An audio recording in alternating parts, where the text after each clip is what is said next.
आइए मित्रों, हमारे YouTube चैनल स्वाध्याय में आपका हार्दिक स्वागत, अभिनंदन। आज हम आपके लिए लेकर आए हैं केवल ईश्वर एक सत पदार्थ है इस शीर्षक पर प्रेरणादायक ज्ञानवर्धक ज्ञान चर्चा। अगर आपने हमारे चैनल को सब्सक्राइब और वीडियो को लाइक नहीं किया है तो आपसे निवेदन है, कृपया चैनल को सब्सक्राइब और वीडियो को लाइक जरूर करें। ईश्वर एक है, इसमें किसी को विवाद नहीं होता। उसी के देश और भाषा की विभिन्नता से विभिन्न नाम और रूप कल्पित किए जाते हैं। कोई उसे ईश्वर, भगवान या राम कहता है, कोई खुदा या अल्लाह कहता है और कोई गॉड कहता है। सभी उसको सर्वव्यापी, सर्वशक्तिमान, सर्वसाक्षी इत्यादि विशेषणों से युक्त मानते हैं, परंतु परमात्मा के स्वरूप के विषय में बहुतों को ज्ञान नहीं होता। सच है, विषयानंद के स्वरूप का ही जब मनुष्य वर्णन नहीं कर सकता तो भला परमात्मा जो परमानंद स्वरूप है उसका वर्णन कैसे हो सके।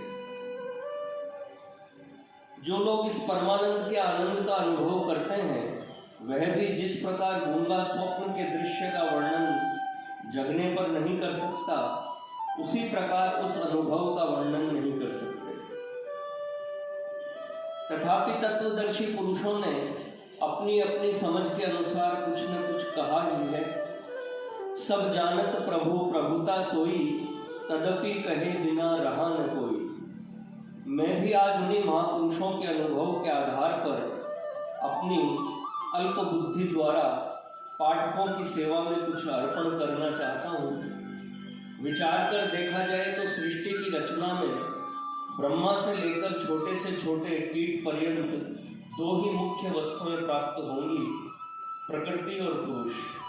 इन्हीं दोनों के द्वारा नाम रूप की उपाधि से मायाकृत 84 लाख योनियों की कल्पना होती है। परंतु इस प्रकार नाना प्रकार की उपाधि में ज्ञानी एक ही पुरुष को ग्रहण करता है। जड़ चेतन गुण दोषमय, विश्व कीन्ह करतार, संत हंस गुण गहहि पय, परिहरि बारी विकार। तात्पर्य यह है कि जिस प्रकार हंस के सामने दूध और पानी मिलाकर रखने से वह दूध पी लेता है और पानी छोड़ देता है, उसी प्रकार संत पुरुष मायाकृत नाम रूप की उपाधि को छोड़कर चेतन मात्र को ग्रहण करते हैं। क्योंकि चेतन ही एक नित्य पदार्थ है, नाम रूप तो विनश्वर है। श्री रामचंद्र जी ने भी तारा से कहा है, क्षिति जल पावक गगन समीरा, पंच रचित यह अधम शरीरा। प्रगट सो तनु तव आगे सोवा, जीव नित्य के ही लगी तुम रोवा। जिस प्रकार जगत के स्थूल पंच महाभूत नाशवान है, उसी प्रकार उनसे बना हुआ शरीर भी नाशवान है तथा सूक्ष्म शरीर भी नाशवान है। इसको इस प्रकार समझना चाहिए कि अंतःकरण प्राणवायु के सहारे काम करता है, बाहरी मायाकृत पदार्थों का इस पर असर पड़ता है और इसकी क्रिया 4 भागों में बट जाती है। जिससे संकल्प विकल्प होता है उसे मन कहते हैं, जिससे सत असत का विचार होता है उसे बुद्धि कहते हैं, जिससे चिंतन होता है उसे चित्त कहते हैं, तथा जिसके ममत्व मेरापन आता है, जिससे ममत्व मेरापन आता है उसे अहंकार कहते हैं। ये सब मायाकृत पदार्थों के फल हैं और अंतःकरण के मलिन होने से उत्पन्न होते हैं। मलिन होने के कारण ही उन पदार्थों के प्रति अंतःकरण में मोह उत्पन्न होता है, जिसके द्वारा आवागमन के चक्कर में घूमना पड़ता है। उसी को संसार चक्र कहते हैं। यह सब चित्त के भ्रम के कारण होता है। यह तो सभी जानते हैं कि माइक पदार्थों से कभी कल्याण नहीं हो सकता, परंतु उनसे अलग नहीं होते हैं क्योंकि उन्हें अपने स्वरूप का भान नहीं होता। अष्टावक्र जी ने अपनी गीता में कहा है, धर्मा धर्मो सुखम दुखम मानसानि न ते विभो न कर्तासि न भोक्तासि मुक्त एवासि सर्वदा। राग द्वेषो मनो धर्मो न मनस्ते कदाचन निर्विकल्पोसि बोधात्मा निर्विकारे सुखम वरम। अर्थात हे व्यापक, मन संबंधी धर्म अधर्म सुख दुख तेरे नहीं है, न तू करता है न भोगता है, सदा मुक्त स्वरूप है। राग द्वेष मन के धर्म है, तेरे नहीं, और मन कभी भी तेरा नहीं है। तू निर्विकार निर्विकल्प बोध स्वरूप है। नाहं भूतगणो देहि नाहं चाक्ष गणस्तथा एतद् विलक्षण कश्चित् विचार सोयमीदृश। अर्थात मैं भूतों का समष्टि रूप देह नहीं हूँ और न मैं इंद्रियों का समूह हूँ। मैं इससे कोई विलक्षण हूँ, इसी को विचार कहते हैं। इस प्रकार विचार के द्वारा ज्ञान की प्राप्ति होती है, जिससे मनुष्य ऊर्ध्वगति को प्राप्त होता है। श्रीमद् भागवत में कहा है, ऐश्वर्यस्य समग्रस्य धर्मस्य यशस्य श्रिय ज्ञान वैराग्य योश्चैव षष्णाम भग इति रणा उत्पत्तिं प्रलयं चैव भूतानां गतिमागतिं वेत्ति विद्यां विद्यां च स वाच्यो भगवान इति। यदि विचार करके देखा जाए तो यही षोडश कला अर्थात 5 तत्व, 10 इंद्रियां और 1 मन सर्वत्र व्याप्त हो रही है, और इसके साथ सर्वत्र भगवान चेतन रूप से व्यापक है। इस चेतन रूप का ज्ञान होने से उपर्युक्त श्री भागवत के श्लोक में कथित भगवान की प्राप्ति होती है, इसमें संदेह नहीं। माया के वशीभूत होने के कारण वही परमात्मा इस शरीर में जीव संज्ञा को प्राप्त होता है और शरीर को ही अपना स्वरूप मानने लगता है और बंधन में पड़ जाता है। फिर तो श्रुति पुराण बहु कहे उपाय झूठे न अधिक अधिक अनुचाई, क्योंकि है कुछ और कहे कछु आना, याही में यह जगत भुलाना।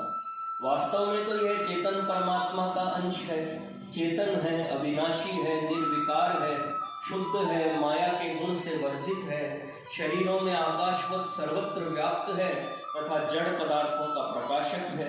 कहा भी है, घटादिषु प्रणष्टेषु यथा आकाशम खंडितम तथा देहेषु नष्टेषु देहि नित्यम लेपकः। अर्थात जिस प्रकार घटादिकों के नाश होने पर आकाश अखंडित रहता है, उसी प्रकार देह के नाश होने पर आत्मा का नाश नहीं होता। जो कुछ देखने में आता है सब उसी परमात्मा का विलास है। जिस प्रकार जल में भांति भांति के तरंग, बुदबुद और चक्र उठते हैं और मिट जाते हैं, उसी प्रकार आधार रूप परमात्मा में भांति भांति के 5 भौतिक शरीर उपजे और विनसते रहते हैं। ऐसा ही अनादिकाल से चला आ रहा है और चला जाएगा। सब उसी से उत्पन्न होता है, उसी में स्थित है और उसी में लय हो जाता है। अतः सब उसी का स्वरूप है, दूसरा न कभी हुआ और न होगा। ज्ञान चक्षु से देखने से एक परमात्मा ही सत पदार्थ ठहरता है।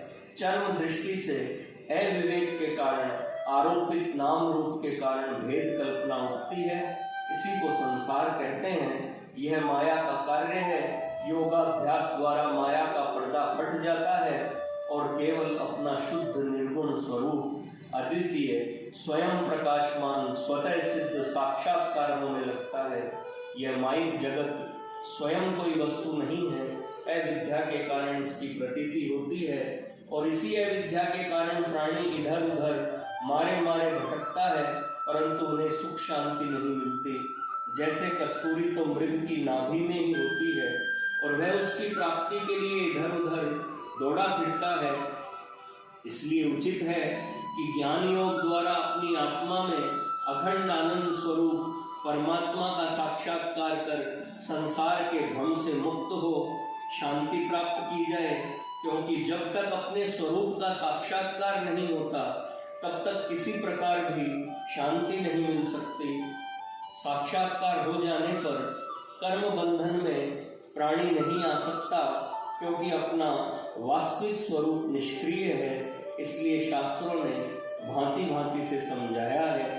देहो हम मान पाशेनम दृढ़म बद्धोसी सर्वतः बोधो हम ज्ञान खड्गेन तन्निकृत्य सुखी भव।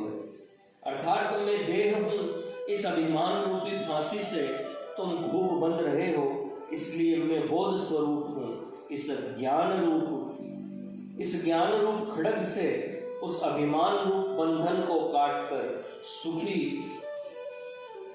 हो जाओ। यो अंतः शीतलया बुद्धया राग द्वेष विमुक्तया साक्षीवत पश्यत तीनम ही जीवितम तस्य सोदय। जो मनुष्य आंतरिक राग द्वेष से रहित शांति बुद्धि के द्वारा साक्षी रूप से इस संसार को देखता है, उसी का जीवन सुशोभित होता है। गीता में श्री भगवान कहते हैं, निर्माण मोह जित संग दोषा अध्यात्म नित्या विनिवृत्त से जताने वाले रुलाते द्वंद्वेर विमुक्ता सुख दुख संगेर गच्छन्त्य मूढ़ा पद्म व्ययम तत्। अर्थात जिनका मान मोह जाता रहा है, जो आसक्ति रहित है, जो अध्यात्म ज्ञान में सदैव स्थिर रहते हैं, जिनकी कामनाएं दूर हो गई हैं, जो सुख दुख संज्ञक द्वंद्वों से मुक्त हो गए हैं, वे ज्ञानी पुरुष उस अव्यय पद को प्राप्त होते हैं। न तद भासयते सूर्यो न शशांको न पावकः यद गत्वा न निर्वंतन्ते तद्धाम परमं परम। अर्थात जहाँ न सूर्य चमकता है, न चंद्रमा और न अग्नि, जहाँ जाकर नहीं लौटना पड़ता, वह मेरा परम धाम है। मत्तः परतरम नान्यत् किंचिदस्ति धनंजय मयि सर्वमिदं प्रोक्तम सूत्रे मणिगणा इव। अर्थात हे धनंजय, मुझसे परे और कुछ नहीं है। धागे में पिरोए हुए मणियों के समान मुझ में ही यह सब गुथा हुआ है। न रूपमश्येह यथोपलभ्यते नान्तो न चादीर्न स संप्रतिष्ठा अश्वत्थमेनं सुविरूढ़ मूल मम संगस्त्रेण दृढ़ेन चित्वा। इसके स्वरूप आदि अंत तथा इसकी स्थिति का यहाँ पता नहीं लगता। इस अत्यंत गहरी जड़ों वाले अश्वत्थ को असंग रूपी सुदृढ़ शस्त्र से काटो।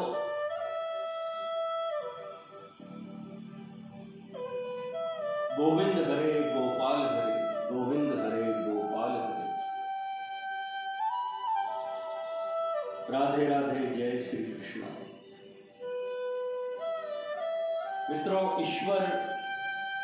केवल ईश्वर एक सत पदार्थ है, इस शीर्षक पर प्रेरणादायक ज्ञान चर्चा आपने सुनी। अगर आपको हमारा चैनल पसंद आए तो इसे सब्सक्राइब और वीडियो को लाइक अवश्य करें। धन्यवाद।